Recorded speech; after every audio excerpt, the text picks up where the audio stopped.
Bismillahirrahmanirrahim. Bismillah, alhamdulillah, salatu wassalamu ala rasulillah Sayyidina Muhammad ibn Abdillah wa ala alihi wa sahbihi wa azwajihi wa dhurriyyatihi wa ahli baitihi wa man tabi'ahum bi ihsan ila yaumil qiyamah. Para alim, para ulama, para kiai bil khusus sahibul fadilah wa sa'adah Yai Labib ingkang kita takzimi, kita hormati, sedaya kiai ingkang rawuh, para tamu undangan, jamaah hadirin wal hadirat ingkang minulya, alhamdulillah niki saking Blotan niku mriko duka artine napa? Blotan niku sing jelas nek punten mriki wis merdeka rejo. Ngoten iki dadi jenengan golek nggon iki wis pas. Dadi itu wis merdeka rejo. Nggon paling apik. Ajeng didik kita panjenengan sedaya kersane merdeka. Ulang kita. Nggih soalé menungso niku dadi wali wangel gitu. Dadi nabi nek ra dipilih Gusti Allah. Dadi nabi niku jagani donya niku nggih kados ngoten niku ngantos Kanjeng Nabi Muhammad niku dipilih Gusti Allah melu jagani donya. Supados napa donyane niku anteng, ayem, tentrem dijaga kalih Kanjeng Nabi. Mila Kanjeng Nabi niku kados pembangkit listrik. Pembangkit listrik niku ben listrik niku mboten pedhot, nggih kudu stabil. Nggih ta? Nek setrume munggah medhun lampu niku pedhot. Dadi mulane Nabi niku nesu ya ora, mangkel ya ora, dieleki wong ya ora bales. Napa soalé nek ngasih Nabi niku bab pandome niku gesek-gesek, donyane ya rusak. Kelase Nabi. Dadi Nabi niku mila didoni wong ya ora balas. Disalahi wong ya ngapur wong Nabi niku pandome donya. Nek ngasih pandome gesek-gesek ngene donyane jomplang. Mula ora perlu akeh. Nabi niku sak zaman mung setunggal ben anteng. Lah awak dhewe kelas ngoten nggih mboten saged. Kadang dinesoni wong didik mulih bales sak kayange awak dhewe. Lah Nabi niku enten terus jenenge wali. Wali niku nggih sami memper Nabi meng derajate benten. Wali niku yo ora duwe wedi, ora duwe napa kuwatir. Mulane wali-wali niku urip iku yo tenang. Nah mula donya niku yo anteng sebab wali niku yo anteng wali niku. Cuman wali niku nek latihan anteng medeni wong. Nggih ta? Wali niku nek latihan anteng niku qalu rabbuna Allah tsumastaqamu tatanazzalu alaihimul malaika alla takhafu wala takzanu. Mula wali niku digele teng pundi mawon bandule antep anteng. Soale ling ngantepke niku ya rada suwe. Ana sing diantepke 20 tahun. Kaya Syekh Abdul Qadir ngoten niku manteng ngeten iki, ya Allah, ya Allah, ya Allah, ya Allah. 20 tahun. Mula yo antep tenan iki, anteng tenan. Sunan Kalijaga niku ling ngantepke awak niku yo 3 tahun. Nggih, istiqomah zikir. Ya wis iku kelase wali. Lah awak dhewe iki ya kira-kira Kiai Labib iku sampeyan dijak ngantengke ati, ngantengke jagat. Cuma nek kira-kira kok dijak bendina ngono kaya mules gitu. Mula kali Kiai Labib sampean terus dijak kaya Sunan Kalijaga dijak lungguh 3 tahun dulu kira-kira kok sampean wis mlayu niku. Utawa dilungguhno kaya Syekh Abdul Qadir ngentepke donya kalian Sesir As-Sakoti niku 20 tahun. Niku tok ya abot. Nah mila awak dhewe niku karo Kiai Labib diulangi, ayo melu nganteng-ngantengi donya. Ben donyane melu tenang, awak dhewe urun zikir, urun mujahadah selapan pisan. Wis luwung melu selapan pisan. Dadi wong iku ngerti pangkate dhewe. Dadi awak dhewe iki ya wis mulakno awak dhewe niku bendina diulang tabarukan supaya napa melu nganteng-ngantengke donya.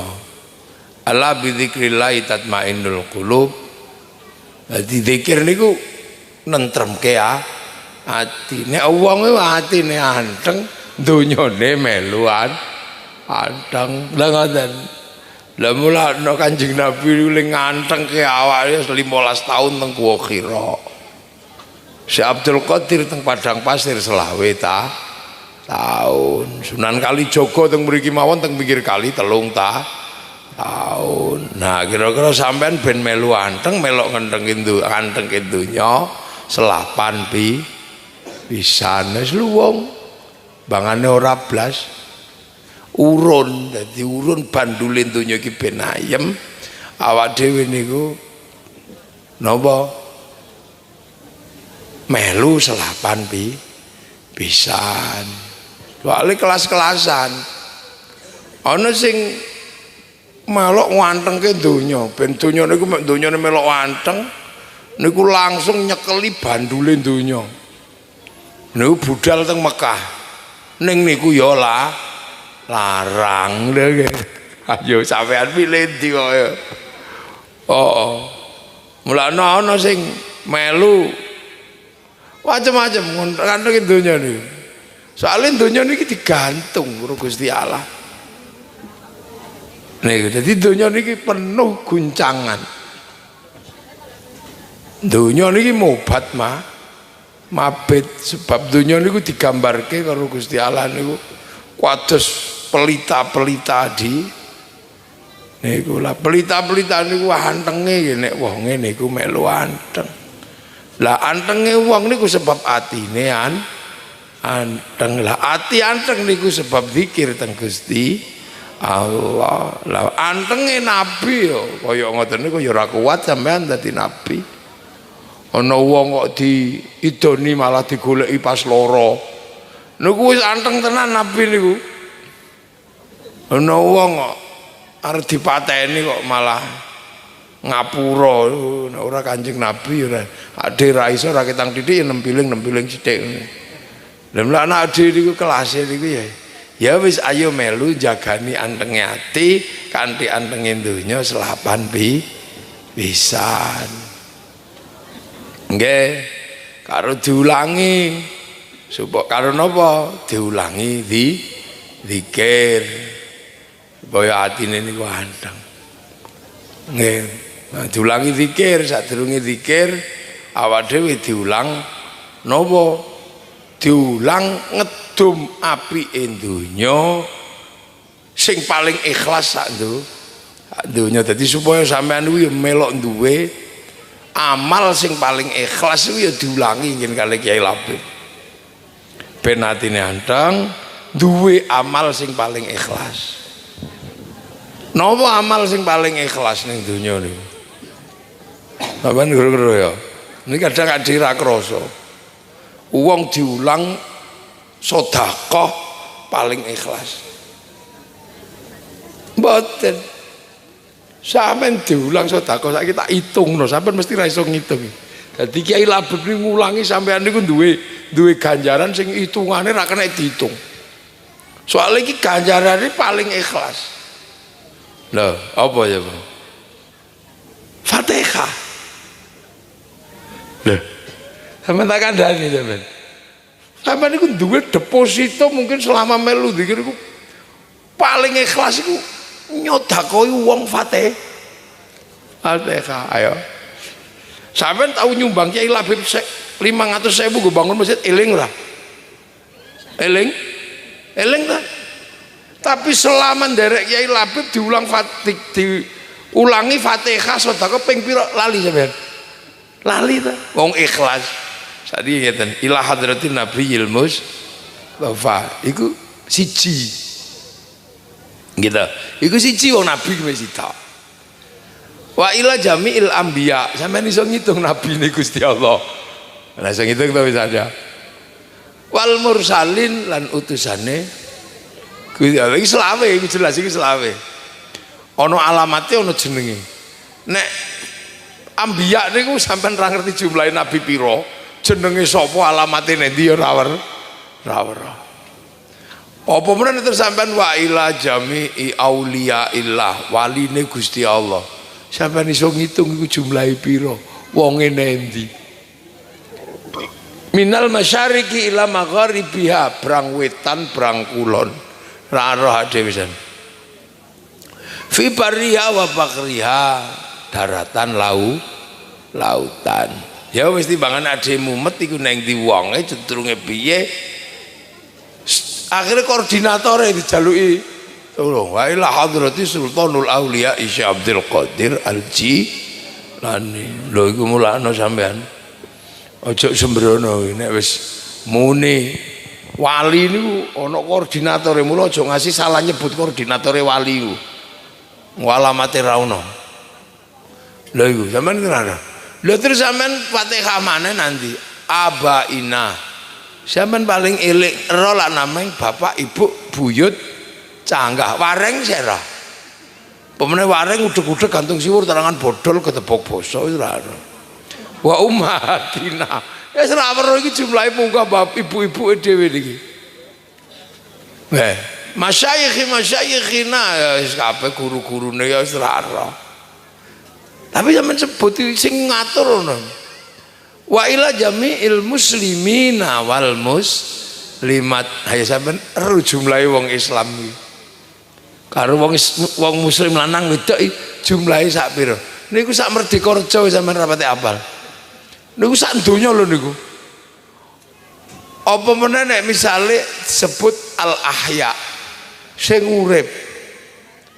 Sing urip ku tak pira jumlahe sampean ora? Ora.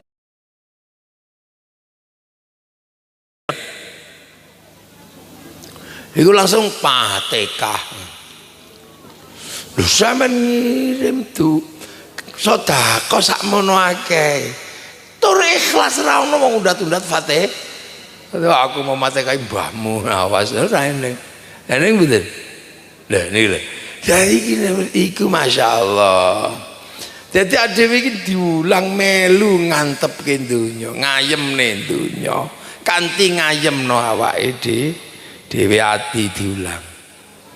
Nomor loro diajari berhubungan dalam dunia doa, hubungan sesama menungso, sesama wong Islam sing dhewe iki nggone ra roh alamate nendi jenenge sapa. Nggih. Lah terus mulane wong niku nek ngoten niku, hake sing urip ya dikeki, hake sing mati dikeki. Iku wae wis pira. Durung nek misale awak dhewe bendina lunga atine ayem. Soale nambani ati niku ya ora gampang. Nah, tombo ati niku 5. Nomor 1 napa? Maca Quran ngen-angenen sakmanane. Angel mboten? Angel dadak pinter, dadak maca, dadak sinau tafsir, dadak dadi kiai sampean. Salat wengi lakonono angel mboten? Angel turu ku enak. Ayo. Ayo. Harus zikir wengi ingkang suwe. Angel mboten?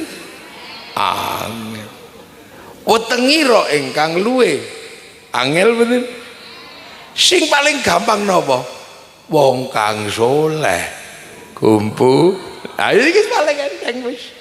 Dadi ra ngrasa awak dhewe niku diulangi nambani penyakit hati iku 5. Sing 4 niku angel.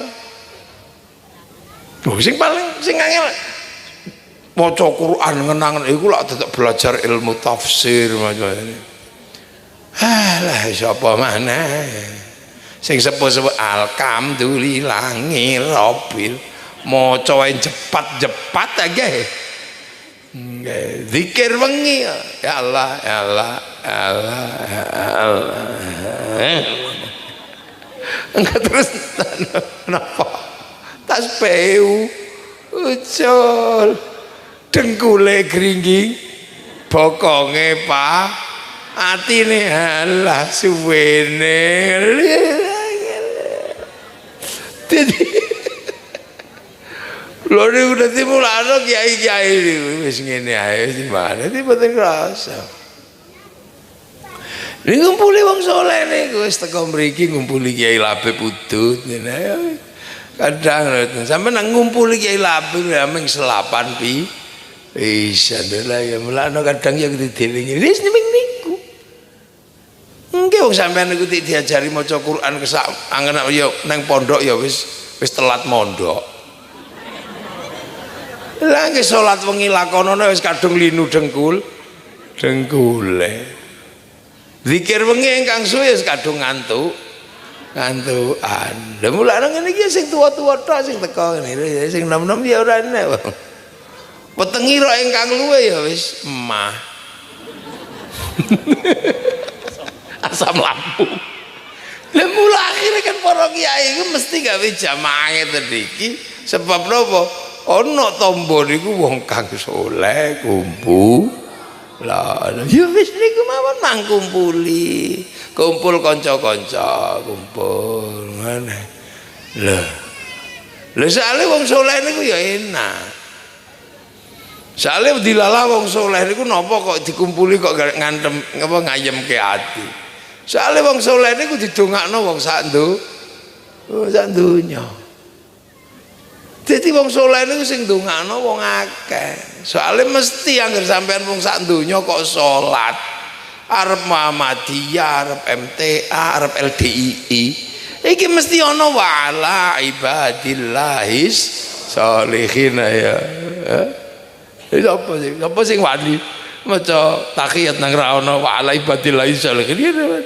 Dadi mulane wong saleh niku ya dungane pemancare ya rada jembar umpamane didongak wong sak donya mesti maca wa ala ibadillahis sholihin. Mulane wong saleh niku ra entuk medhit. Aja ngasih kesolehane iki wong didongakno wong sak donya kok apike mung dingkremi dhewe ora oleh. Lah mulane wong saleh niku ben kabeh kebagian, wong saleh ndonga ora dipek dhewe ning liyane kudu oleh barokah. Mula nek ndonga kancane dijak kiyaine tok sing ndonga liyane amina lile. Mulane wong saleh niku ora ana sing ijen. Ora kaya wong saiki wong saleh kok ndongane mek umuk. Nyeliane lho iku akhire kabeh liyane amin nek kesuwen amin wis paham walhamdulillahi rabbil alamin. Begitu sing saleh niki kok apa sing donga kok tambah akeh. Lah niku mula terus akhire wong saleh ayo ben barokah tambah akeh dikelompokno ning alun-alun Sleman. Terus jenenge Istighosah Kubra. Akhire kabeh oleh bagian. Bakul bakso teko dodol bakso barokah, dodol marimas barokah, dodol pentol barokah. Kenapa? Karena underane wong soleh niki saged didamel nambani ya ati wong soleh selawatan tanggane dijak akhire ana Merdikorjo bersolah kabeh melu kabeh seneng akhirnya ono bakul gendera ya melu seneng akhirnya bakul gendera mulai anake iso sekolah ya seneng oleh barokahe wong soleh mati tiliki kuburane akhirnya bis pariwisata payu dodol segone payu dodol kathok-kathoke yo wong copet iso nyopet ning makame para wali.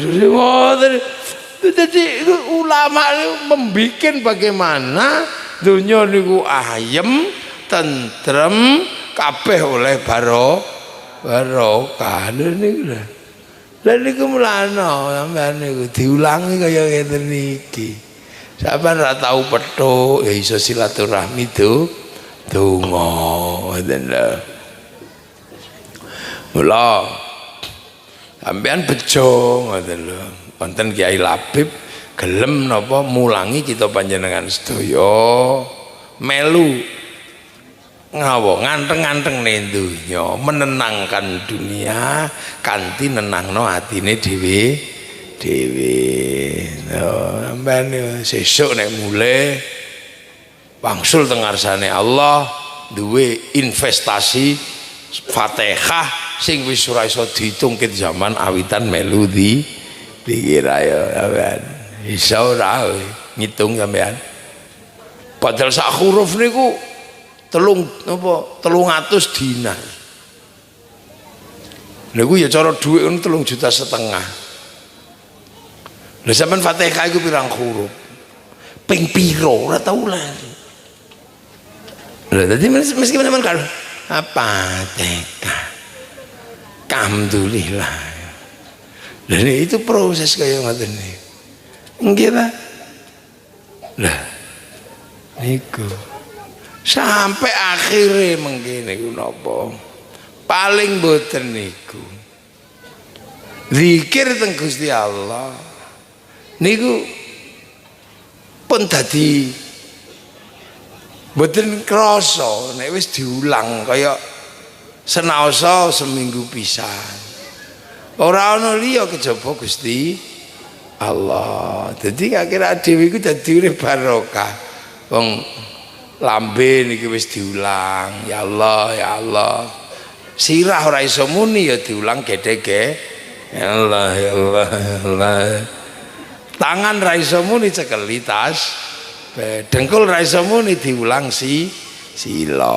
Akhire ku ndase kecedhot Allah becak telek masya Allah gitu tangannya kelebaran panas masya Allah krungu bojo ngorok alhamdulillah tanpa tak tiliki aku sik ngerti bojoku sik urip delok pitik munggah masjid alhamdulillah santriku iso praktek toharoh ngresiki telek kon dhuwur Mas. Itu apa? Jadi sampai dunia ni, melana kita banyak sedaya ni. Jadi Allah sing nganteng ni dunia lah menungso niku, iso melok dunia anteng atine anteng sebab nopo nyebut Gusti Allah. Nah nek lambe kan karuan iso muni ya Allah ya Allah ya Allah. Landas, enggak betul iso muni, melane dulang gedek. Gedhe sawah yang jadi tuwok subhanallah. Nek ra diulang dok wedhus. Lho akhire ya ora iso. Delok wedhus wedhus niku lha. Niki namila kiai-kiai niku ndamel ana sing Selasa Kliwon, ana sing Rebo Legi, ana sing Kemis Pahing, ana sing Jumat Pon. Pokoke donya niku aja ngasih goyang. Kudu selalu tenang, selalu anteng. Atine menungso ya kudu selalu tenang, selalu anteng. Cuman kan paketannya kan beda. Nek paketannya nabi wali komplit lah. Mula lah mula sampean paketannya ya paket nyebut asmane Allah ngancani wong soleh. Syukur sesuk ketambahan maca Quran ngenangen sama Nane misalnya ben acara rutinan diwacakno sak ayat ngene. Nah, ya sampean kan terus ngerti oh ayat iki. Nah, iku engko 300 apa 6.000 ayat itu berarti sekitar nek sak pertemuan sak ayat itu ono 6.000 pertemuan utawa sak pertemuan raketang sak makrok ngono diwacakno Quran dijelasno ngono kan saged dadi komplit. Syukur-syukur nek bengi dijak raketang 2 rakaat so iki basane dalu napa malam gitu. Nggih, malam Ahad kliwon ngoten lho. Engko sampai jam 1 ngono. Klebu golongane zikir wengi ingkang suwe. Lho engko terus langsung raketang 2 rakaat salat wengi lakonono. Ket magrib wis gak mangan ngenteni jamuan mangan jam 1:30 cik wetengi ro ingkang luwe komplit iki. Mulane kadang nek teko gak dikai mangan ben ngeli ngono niku. Nggih, dadi cek raketang titik ngicipi sing jelas sing menu utama niku wong kang soleh kumpu ana. Lha mulane kiai-kiai niku lha enten raketang sak ayat 2 ayat biasane dijak ngaji. Terus jak zikir. Nggih tekan wengi terus ngelih ke tengah wengi terakhir dikai jamuan karena kabeh menungso niku duwe kewajiban piye carane njaga donya nggih njaga donya supaya anteng meng kelase dhewe lha sing sampean jaga niku lha ya termasuk wong dablek to soalnya pas Fatihah wa ila jami'il mukminin wal mukminat al akhya sing urip. Nah iki ana wong mukmin urip iki lagi dablek, sampean kirimi Fatihah sampean dongakno lho iku. Kok pandang bulu lho iku. Pas al akhya sing urip iku ora kok yo sing lagi sembayang ngono ya ora. Iku bebas pokoke. Malaikat ngeterno ana sing didongakno lagi biliat iki dinten diteri. Pas sampean muni al akhya sing urip ono dadane ana wong mukmin urip pas kirimi Fatihah lagi nyolong salak ngono yo. Lu betapa keinginan kita agar semuanya baik. Belum kita panjenengan sedaya alhamdulillah nggih saking Blutan pindah Merdeka Rejo nggih sing sekitar Blutan sekitar anu pindah Merdeka Rejo. Nggih niki jamaah sing saking mriku nggih. Sing mriku mriki.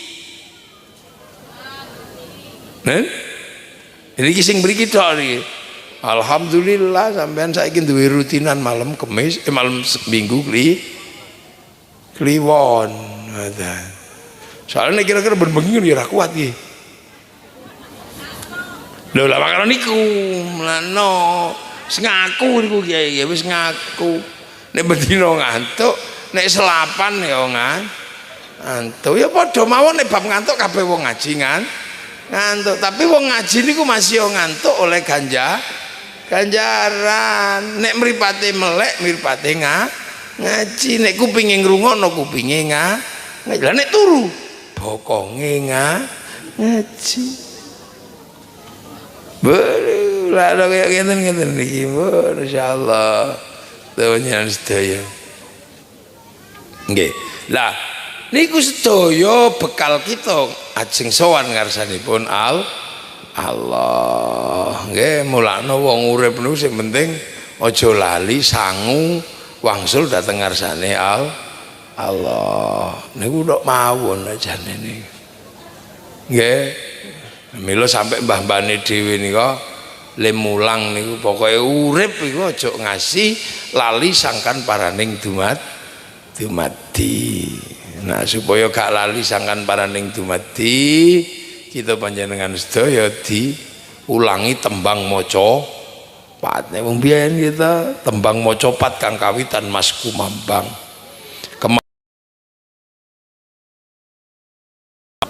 Fan fukuruh. Nek wis bar nyawa medun sambut akikoh sambut ngapati mitoni. Nek wis bar Mas Kumambang tembange napa? Mijil lahir. Mijil lanang wedok. Nek lanang akeh koyo wedhus loro, nek wedok siji. Nek wandu siji setengah. Jil. Nggih ta nek bar mijil kinanti.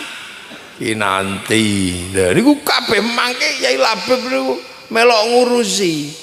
Engko sampean nek pas Mas Kumambang ngapati mitoni Yai Labib ya melu ndongani. Begitu mijil Yai Labib maneh niku.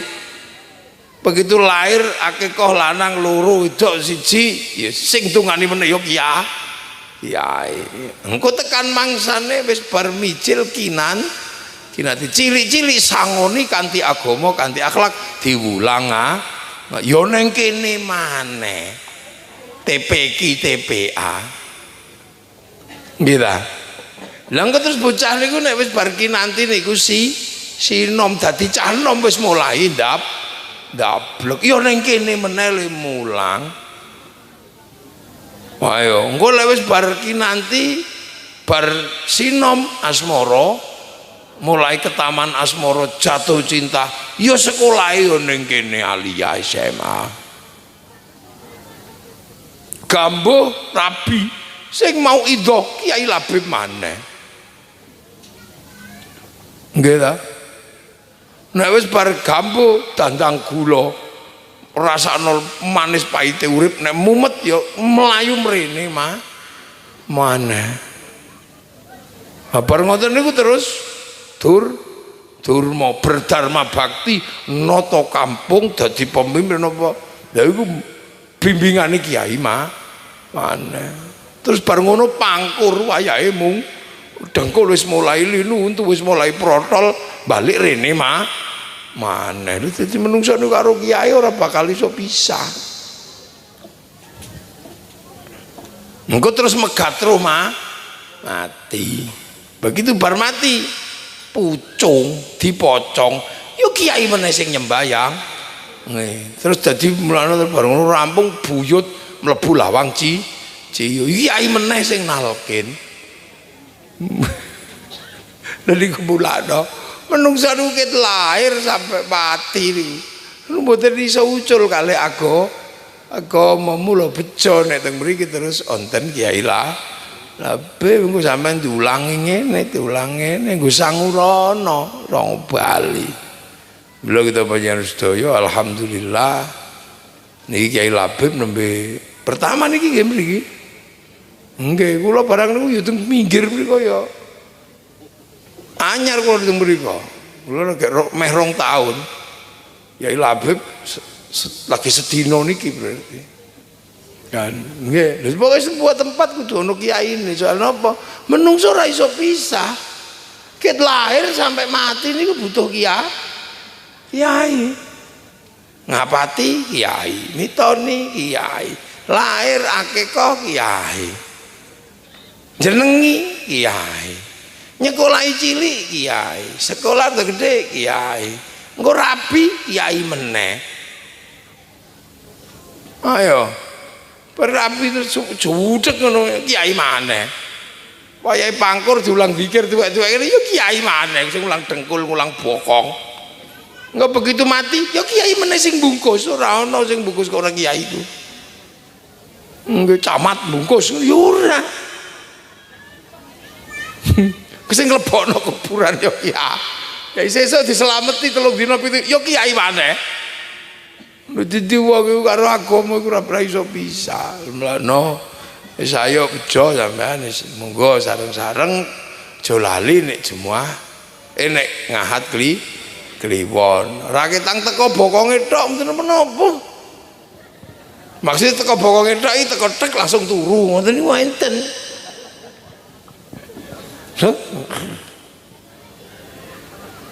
Mangke nek mung teng mriki pun sistem pendidikan pun mlaku lah sampean karek milih nggih wong mriki mangke nggih dodol paketan mriki. Nek pondok niki mangke kan ya dodol paketan. Ana paket grosir ya ana. Sampean kok diulang grosir Quran 30 jo saniku grosir. Sampean ra kuat grosir ya ngecer ya ana engko. ngecer yasin tok yasinan ono sing namanya ngecer kulhu tahlilan ono sing ngecer Bismillahirrahmanirrahim suwuk loro untu ngono sing bojone cerewet paket ayat sumumbuk mun umyum faum la arjion ora diulang kabeh iki kalau nggih labu iki cerek komplit nek sampean kok pengen sak huruf tok ya ora apa-apa nek ditimbali garwane dijawab nun ngono ki yo udah orang kiai sing bagi rae engko diulang salat komplit kok di sini mesti diulang. Nah sampean harus juga paket komplit ya monggo. Nek paket hemat ya seminggu pisan Jumatan. Nek paket irit ya setahun pisan Rio. Engko ora diulang. Poso ya diulang kabeh poso. Zakat ya diulang. Sampean jika paling irit ya jenenge zakat fitrah tok ya oleh. Poso ya diulang kok carane poso. Arep jiko pakai depan belakang ya kena ngarep buri tengahnya bolong enek komplit ono sing penting ojo ngasih dadi wong paling elek neng bulan Ramadan sapa wong sing wis ora poso tapi ngecet omah melu Rio wis paling nemen niku haji ya sampean ono ning kene kok sampean ra iso munggah haji karena duitnya ra cukup tekan Mekah iso haji teng mriki iso sampean kok haji ning kene lu gampang carane niku nek haji teng mriki cuman dibutuhkan waktu 41 minggu jadi Jumatan ojo ngasih pedot ping 41 masjide padha iki ganjarane padha karo lunga haji dadi sampean kok nek kok ora angel rono ning kene mawon 41 Jumat aja pedhot kaya wong mbah-mbah dhewe mbiyen haji ning Mekah iku ndak repot mulane hajine ning Gunung Merapi soalnya ning Gunung Merapi ana masjid e Jumatil Kubra soalnya zaman Hindu mbiyen nek haji ning Mekah ya wis akeh iso konslet nah soalnya ning kene ra entuk ning candi watu tekan kono padha watune lho ya malah mumet to ya teng mriki banyu njlumprit teng mriki banyu zam-zam teng mriki nek bar ibadah digundul teng mriki tahalul nggih teng mriki nek bar ibadah beleh kewan jenenge gadri teng mriki kurban mula timbangane ku mumet wis munggah makame Jumatil munggah masjid Jumatil Kubra ning Merapi saiki sesuk ya iso wis ana masjid ngeten aman sesuk kok kira-kira kangelan lunga haji ya wis diniati 41 ora pedhot Jumatan ning sak masjid padha karo ganjarane lunga haji wis enak. Dadi sesuk teng mriki enten minimarket ana supermarket sampean dadi grosir apa eceran wis karek milih sesuk nggih bismillah sampean arep melu selapan pisan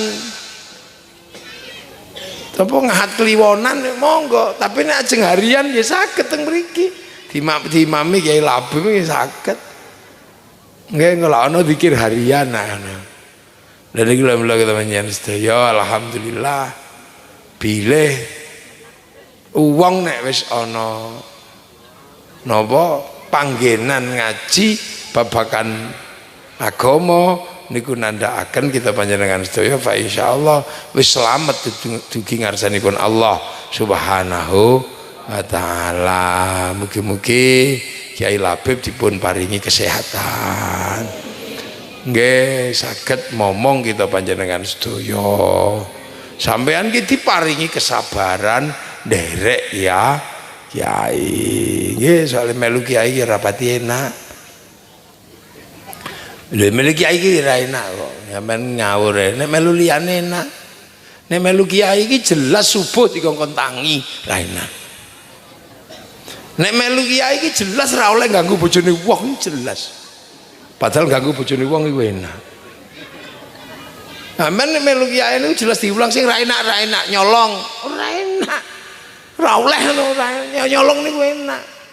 Ngesat grameh ngono enak tapi nek sampean melu kiai mesti aja sing enom-enom tawur enak ora oleh dadi nek melu kiai iki lah ya akeh ora enake muga-muga sampean diparingi kesabaran kekuatan kalian istiqomah nggih panggenan niki dados panggenan ingkang barokah. Kita panjenengan sedaya pinaringan syafaat Kanjeng Nabi Muhammad sallallahu alaihi wasallam. Al-Fatihah.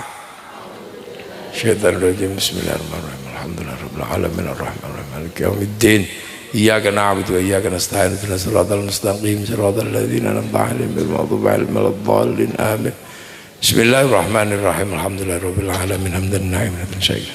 Hamdan yuwafi ni'amahu wa yukafi'u mazidah. Ya Rabbana lakal hamdu kama yanbaghi li jalali karim wa 'azimi sultanik. Biridhaka ya Allah. Wa bihaqqi rabbana inni askantu min dzurriyyati biwadin ghairi dzi zar'in 'inda baitikal muharram. Rabbana liyuqimus sholata faj'al 'afidatan minan nasi tahwi ilaihim warzuqhum minal muslimin washkur. Duka ya Allah, wa bihaqqi rabbana inni askantu min dzurriyyati biwadin ghairi dzi zar'in 'inda baitikal muharram. Rabbana liyuqimus sholata faj'al 'afidatan minan nasi tahwi ilaihim warzuqhum minat thamarati lahum yashkurun. Duka ya Allah, wa bihaqqi rabbana inni askantu min dzurriyyati biwadin ghairi dzi zar'in 'inda baitikal muharram. Rabbana liyuqimus sholata faj'al 'afidatan minan nasi tahwi ilaihim warzuqhum minat thamarati lahum yashkurun. Duka ya Allah, wa bihaqqi rabbana la tu'akhidna in nasina wa akhtana. Rabbana wa la tahmil 'alaina isran kama hamaltahu 'alal ladzina min qablina. Rabbana wa la tuhammilna ma la taqata lana bih. Wa'fu 'anna waghfir lana dhunubana wa kaffir 'anna sayyi'atina wa tawaffana ma'al abrar. Ijal dzurriyyatina ya Allah. Ijal ya Allah. Dzurriyyatina ya Allah. Dzurriyyatan shalihan shalihatan alil khair. Al-ibadah yang kurang menunjukkan qiyamah beriman ya Allah. Ij'alna auladana dzurriyyatan min al-maril khair. Al-ibadah yang semua qiyamah beriman sujud maqasidana maqasid dunya wal akhirah warzuqna rizqan haliban wajal ya Allah wa li abaina ummatina masyayikhi masyayikhina wa jadati wa jadal masyayikh bertikorjo ya Allah. Allahumma ighfir lahum warhamhum wa'afi ma'fanhum. Allahumma la tahrimna ajrahum wa la tabtinna ba'da maghfir lahum. Allahumma ij'al qabrahum radamiratil jinan. Allahumma ij'al radamiratil maqbulun wa Rasulullah bihaqqi man narji ila rabbika radiyatan mardiyah wa tukhli ba'du jannah. Laka ya Allah ilahi ya karim tammim bina'ana bijahil mustafa sahil alaina.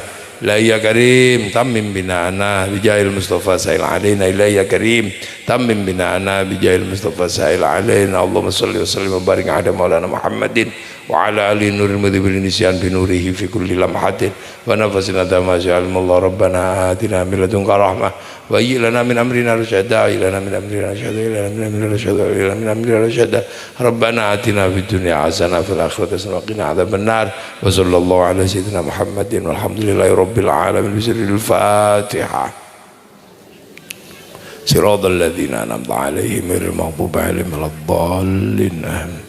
Assalamualaikum warahmatullahi wabarakatuh. Allahumma shalli ala sayyidina Muhammad.